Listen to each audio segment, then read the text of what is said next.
Hey, I'd like to welcome you to another episode of Mission Matters. My name is Adam Torres, and if you'd like to apply to be a guest on the show, just head on over to missionmatters.com and click on Be Our Guest to Apply.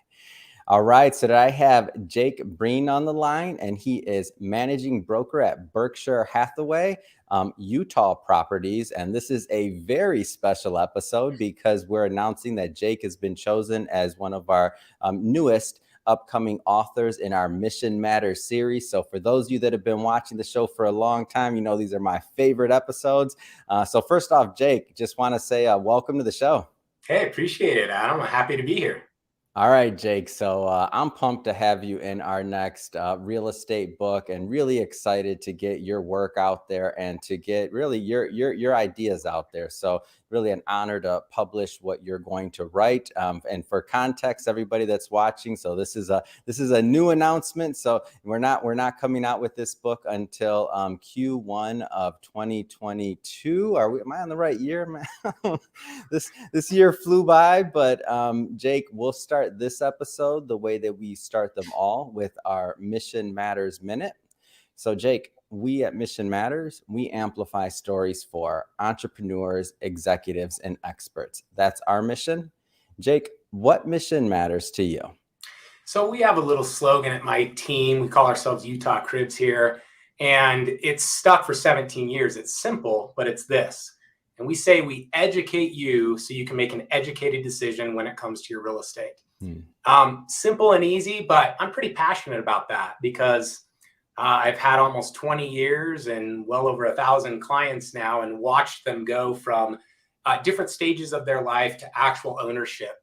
And having ownership of something tangible that you call a home really matters in people's lives. So we're passionate about that. Man, first off, congrats on 20 years, over 1,000 clients. That's a huge accomplishment. So first off, congrats on that. Thanks, man. Appreciate it. So I want to go further into your practice and your firm and talk about Utah Properties, of course, but let's start a little bit further back. So how did you get started on this path really in real estate? Yeah, in short, I kind of had a normal, what we call East Side Salt Lake City upbringing, and was passionate about outdoor sports and things like that. I did a lot of skiing, hiking, biking, a lot of races and things like that, and was going to law school. And had a few things change in my life, lost my scholarship, my parents got divorced. You know, there are these stories that push you in different directions in your life. And so I decided at 21 years old that I needed to make money now. And I was waiting tables at night and heard about people flipping homes and things like that. And so I got in kind of that way. And what year was this roughly? I'm curious. This was roughly 2001. Okay. Yeah. So got into it that way, and it naturally gravitated after I did a few remodels with my brother, and we sold them. This was in the days of easy credit, and this was 2001. This is kind of the tech wreck right there, the .com bubble. Yeah, right? Yeah. So real estate in our market wasn't necessarily in a recession, but it was very suppressed. Yeah, that's what I'm thinking. I'm like, what a time to go into it. Loans were easy to come by. I mean, we didn't know any of this at the time. We just hopped in and did a few remodels, but that got us enough capital to kind of get going. And once we did well, we weren't of an age to garner clientele, but our friends' parents started trusting us, saying, hey, can you get me an investment? And, you know, a few years later, we were kind of residential sales leaders, rookies of the year, up and coming in the market, and grew from there over the last 20 years. Man, that's awesome. What a great story. And I had to pull out that point about it being, you know, the dot-com bubble burst, 2001, 2000, like that whole time going into 2002, like that was a big deal. And so that being said, I pulled that out for a reason. I mean, right now we're, you know, for context, for those that'll watch this interview very, you know, much in the future, we're in December of 2021. You know, it's been a rough year and a half to 2 years for some businesses and markets and people, COVID, all the other stuff, pandemic wise. So like, what would be your like advice to people that are considering, you know, a career in real estate now, like, or getting in the industry? Like, what are some of your thoughts on that? Yeah, that's a great question. I'm going to give you a little bit of a long-winded answer because I think to answer that adequately, you have to kind of reverse back to the recession. Tangents are okay here, just so you know. Go for it. I'm in. And that's totally fine. So depending on how you define recession, there's been 6 in the history of the United States, right?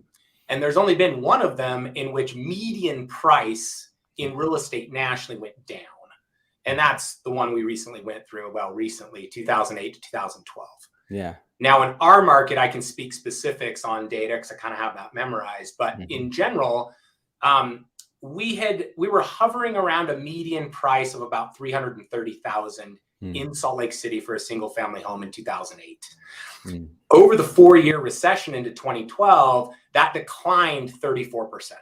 Now, luxury fared a little worse. Luxury probably went down 50%. Other markets were very similar. We followed Seattle, Portland, Southern California markets.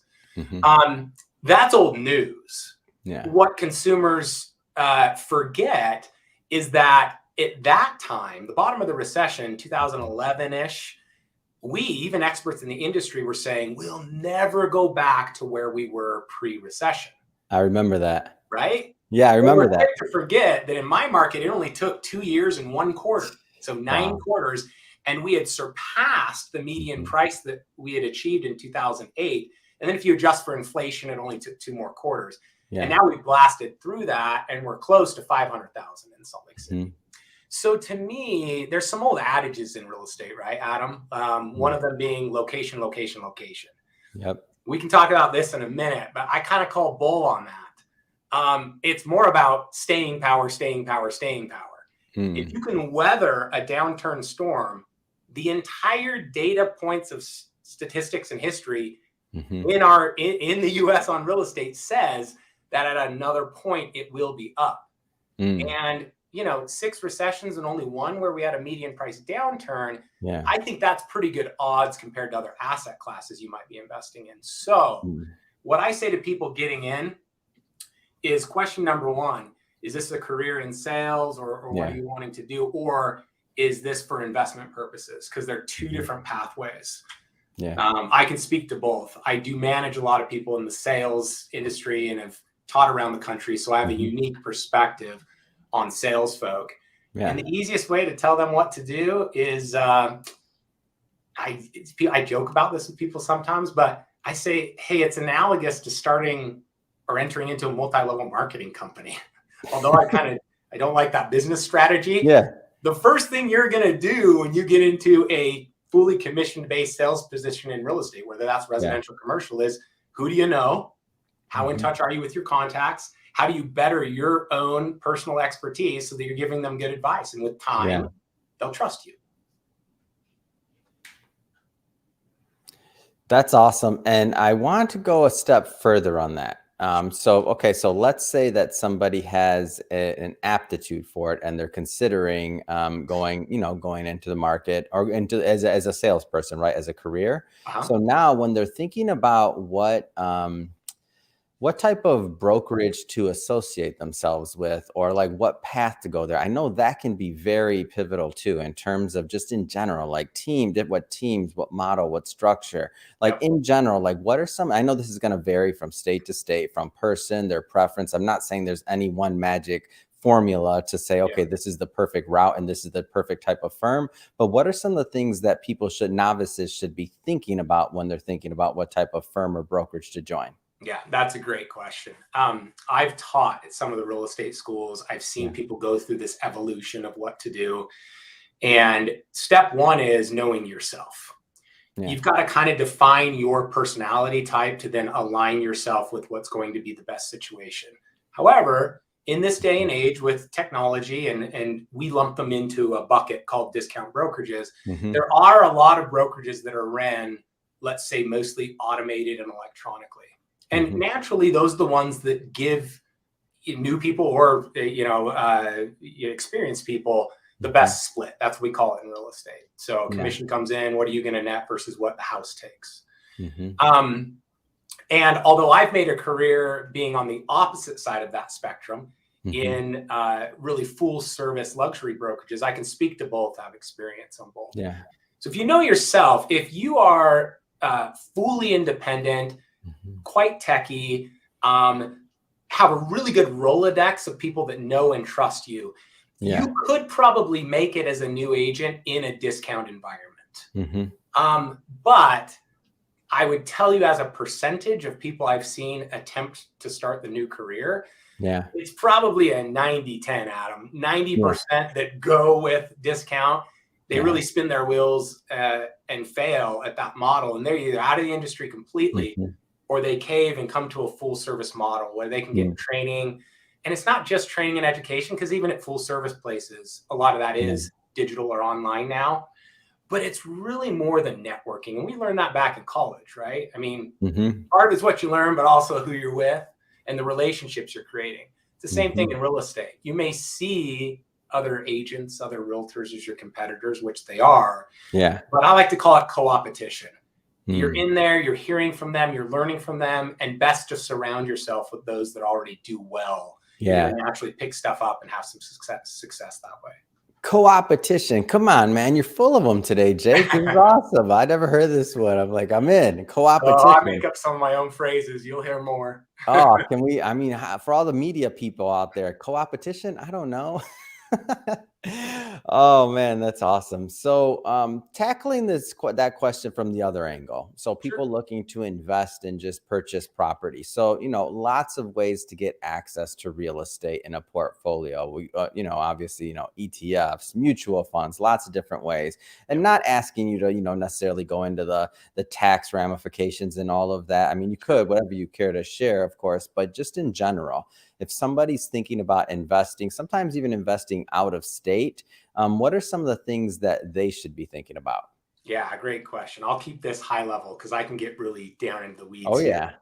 Let's go back to that age-old adage of location, location, location, because I like to debunk some age-old adages and even strategies written in books. Although I'm not going to knock on Rich Dad, Poor Dad, there's some philosophies that are quite outdated now. For sure. So really, instead of location, location, location, I would say first is maybe asset class, price bracket, and then what I already mentioned, staying power. So to quickly dive into those, if someone says, hey, Jake, I want to invest in real estate, what should I do? And as you mentioned, they could go through ETFs. They could just buy stocks that are real estate related. They could wholly own. They're going to have to define asset class. Well, here's the real analogy. In the recession, when consumers hear location, location, location, they would think, well, forget the Bronx. I'm going to buy right by Central Park, Saks Fifth Avenue or something like that. The reality is, during the recession, both of those neighborhoods went down. So let's say Saks Fifth Avenue was at 8 million. And then if you bought at the perfect time at the bottom of the recession, you got a penthouse for 5 million. Or you could have bought 5 places in the Bronx for $1 million each and spent $5 million.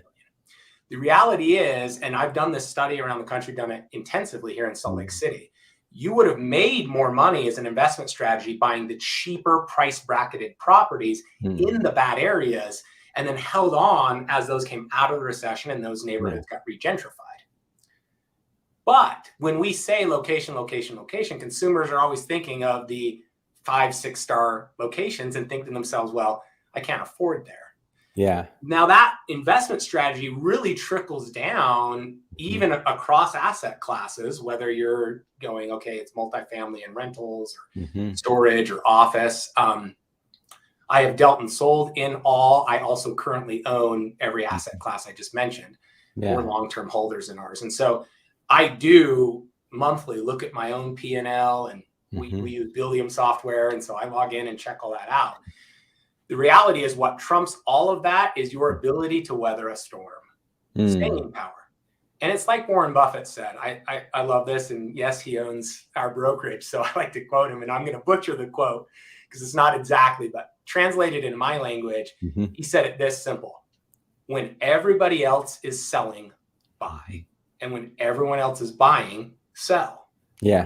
Right? So when things are really up, when everyone was crying the blues, 2011, gold and silver were spiked. That was actually the time to sell yours, but everyone held on because they thought the world might end. I need this. And then controversially, by 2015, as we climbed out, you watched precious metals go down and really stabilize. and even drop, then the time to invest is then. Mm-hmm. As far as real estate goes, it's a little trickier, I think, than all the other asset classes. Here's why. One, real estate is unique. In other words, even if you buy in a condo complex, your unit, although the floor plans are the same, is uniquely different. Whereas an ounce of gold versus an ounce of gold, same thing. You can value that on the market. Number two, real estate traditionally, unless you, as mentioned, buy into stock or whatnot, is not as liquid. I like to tell people it's more liquid than they worry about, because you can usually get rid of it. It's just a question of price. But it does have an escrow period, and everything else we consume or invest in doesn't. So that makes the investment strategies a little different. But if you're looking for one quick crown jewel from me, I would say it's less about where you buy. It's more about the asset class. And if you have the power, sure, right now, if you buy and it's cash flowing, 2 thumbs up. But you need to have the staying power to weather a downturn. So if you can just get through that period, history says at some moment, these are usually 3 to 6 year cycles, it'll be back up. Awesome. I want to switch focus a bit here. So let's get into Utah property. So of course, real estate in Utah, but tell us a little bit more about it. So tell us more about your firm. I love Utah, born and raised here. As mentioned, I've spoke around the country. I've been on a few boards where I've had the unique opportunity to be at other Berkshire Hathaway and Sotheby's brokerages around the country and see how top teams run their business. So I think I can shed light on a national perspective, but here's what makes Utah unique, in my opinion. Number one is, and this is pre-COVID, over the last decade, we've really gotten on the map as the outdoor recreation state. Now, I know we get compared to, Denver and some other markets, but if you fly into our international airport, which, by the way, is now the second most trafficked Delta hub, we just put $3.8 billion into our international airport. It's the nicest airport I've been to in the United States. It's really cool. And that's kind of put Utah on the map. We also have one of the largest commercial projects going on in the United States right now in Salt Lake City. And it's the building out and development of the intermodal hub. And that is so that shipping containers can bypass seaports. As you know, right now, they're all blocked up. Oh my gosh, logistics nightmare. Right? And all that.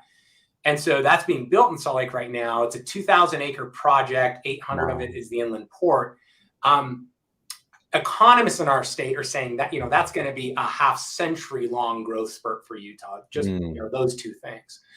So if you overlay that on this real resurgence of love of the outdoors, Utah is the only state I've seen in which you can drive from the northern point to the southern point in 4 hours.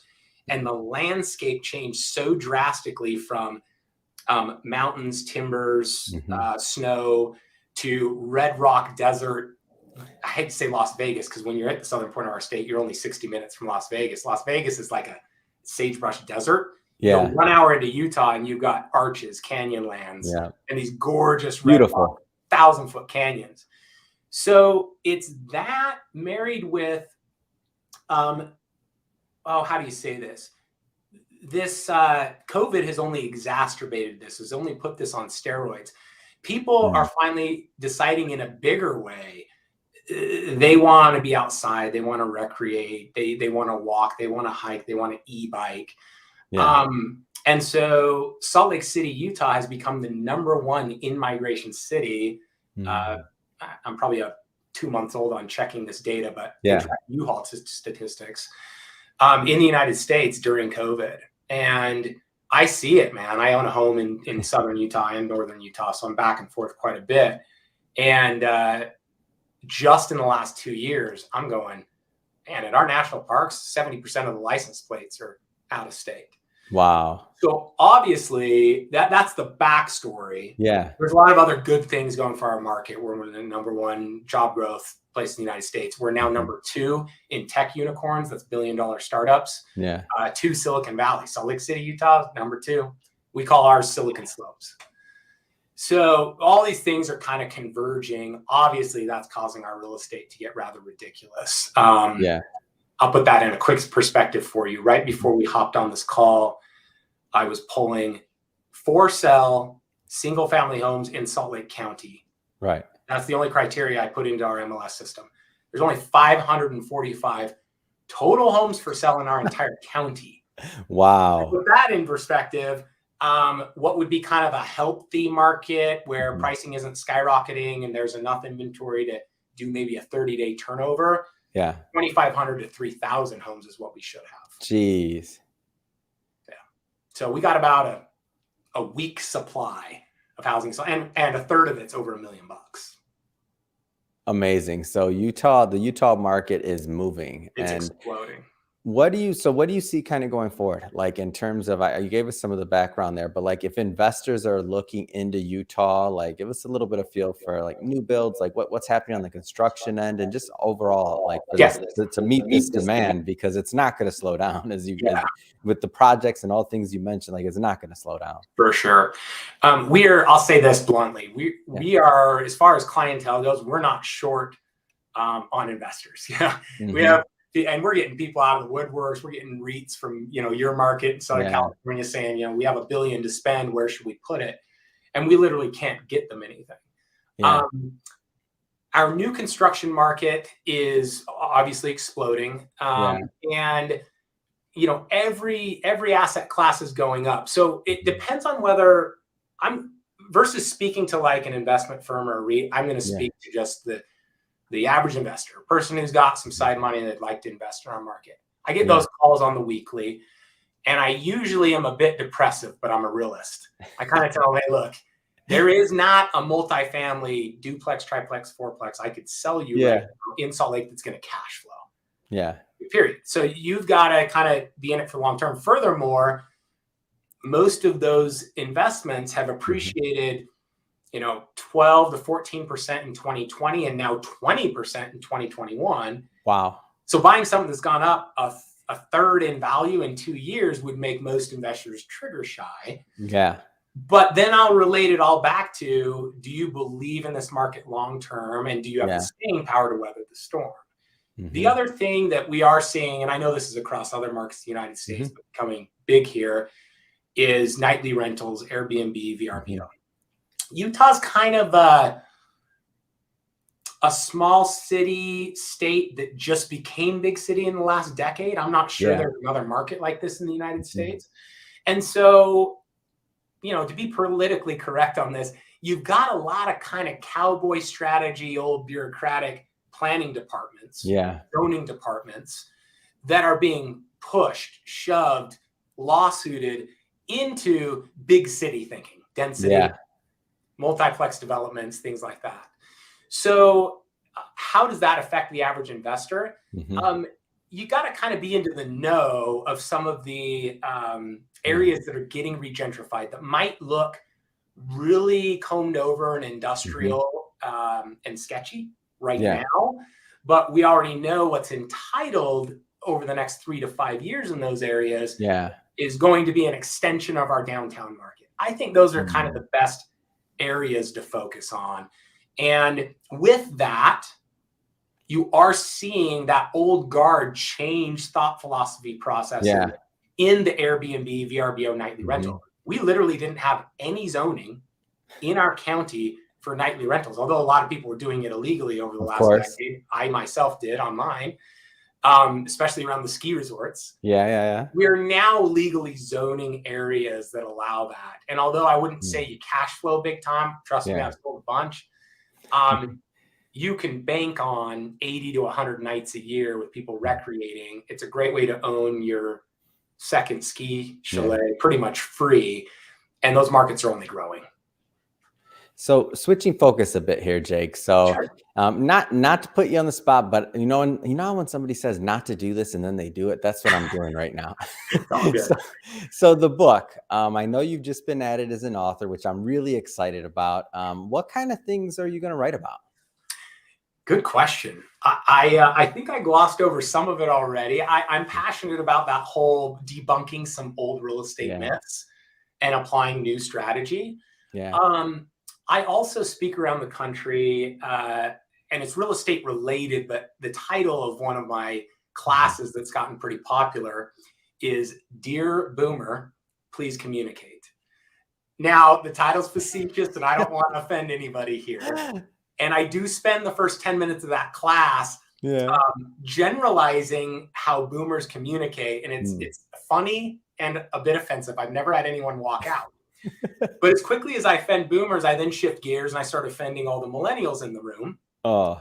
And then I tell everybody I'm right in the middle, which I've made up my own term for this. I call myself the gap generation. Yep.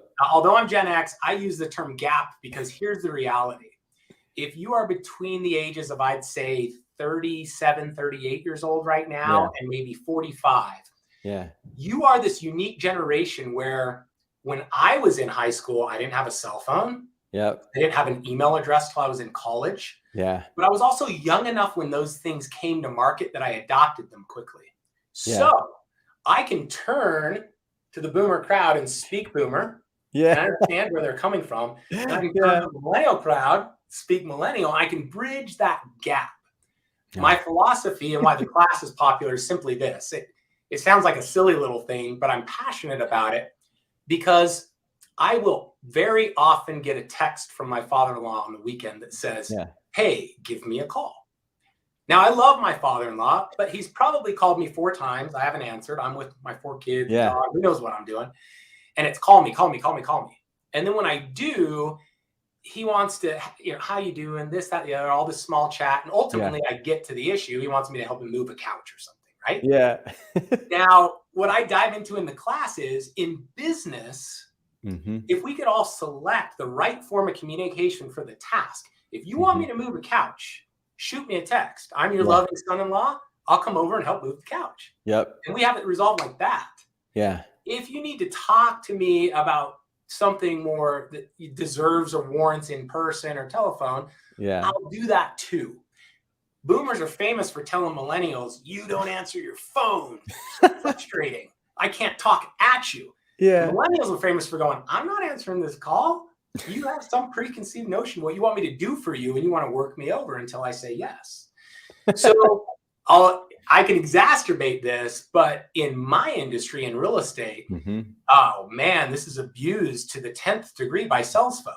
Yeah. Because all the sales folk that built a career in the 80s and 90s using a phone, they love the cell phone and they're masters at it. Yeah. They get in their car and just choose somebody to dial up just because they want to use Bluetooth. Yeah. Then you get the next generation going, oh my gosh, there's so many other ways to resolve this. If you're asking me to move a couch, it only warrants a 5-second text and we can decide for a time and place. Yeah. So I'd like to, although not directly real estate related, I do think in general in business, all this tech was supposed to help us better communicate. And I know the stress that everyone's put on, even during COVID now, it's all video conference. So it's just another communication tool we've got to add. And most of my business associates, they're just stressed out with all the things they got to pay attention to. If we could define some principles as to what to use when, I think everybody would calm down a little bit and tech would better or allow us to spread ourselves more thin. Oh my gosh, I remember when my mom learned how to text. Oh my gosh, it was just a whole nother, my whole life changed when she learned how to text. Because I'm not really on Facebook often. I mean, for business, we do a lot of promo. We have a lot of Facebook pages as a company, but I'm not on it very often. So what she'll do, and this is hilarious, I can't make this up, Jake. She will give me an update every once in a while, and she will send me all the pictures she's posted on Facebook for like a month. So I'll get like 50 texts of every picture she posted on. She's like, I know you're not on Facebook, Adam, so let me send you all my updates. I don't even know. I don't even know how she figured out how to do this. Like, it's just like rapid fire, like pictures, like Yep. We got to establish some norms. I mean, in family situations, it's it's one thing, and we can all kind of give a long leash. But in business, my whole team has heard me do this around the country. And it is surprising I haven't had somebody walk out of class because I dial it up. I'm particularly facetious when I start this class, but it is funny. And it's funny when you get serious about it, how anyone in business will go, dang, that's actually really true. And, if there was a chart that says use text for this, use email for this, use phone call for this, use in person if it goes this Use far. Instagram for this, use Twitter for this. There's a thing. It's weird, but there's a Right? thing. Yep. It's a thing. Oh, well, Jake, I'll tell you, man, it's been really a pleasure having you on the show today, learning more about your background, obviously getting some of your ideas for the upcoming book. That being said, if somebody's watching this and they want to learn more about Utah properties or to connect with you and your team, I mean, what's the best way for them to do that? The best way is all our contact info, blog, YouTube channel, social media is at utahcribs.com. Yeah. It's just Utah, UTAH, Cribs, CRIBS.com. We chose that way back in the early 2000s, late 90s because of MTV Cribs, and has too much notoriety to change these days. So No, I love it. It's awesome. All right, so we'll have that, of course, in the show notes and all that good stuff. So so everybody watching can just go click on it, head right on over and check it out, and connect with Jake and his team. And to the audience, as always, thank you for tuning in. If this is your first time with Mission Matters, we're a platform that's all about bringing on business owners, entrepreneurs, and executives, and having them really share why they do what they do. Like, how are they adding value in the marketplace? What do they have to share with the world? If you're into that type of content, we definitely invite you to hit the subscribe button. We have many, many more mission-based entrepreneurs and executives coming up, and we don't want you to miss any of those interviews. And Jake, really, again, congrats on being selected for the book. Really excited to publish your work. And thanks again for coming on the show. Thanks for having me, Adam.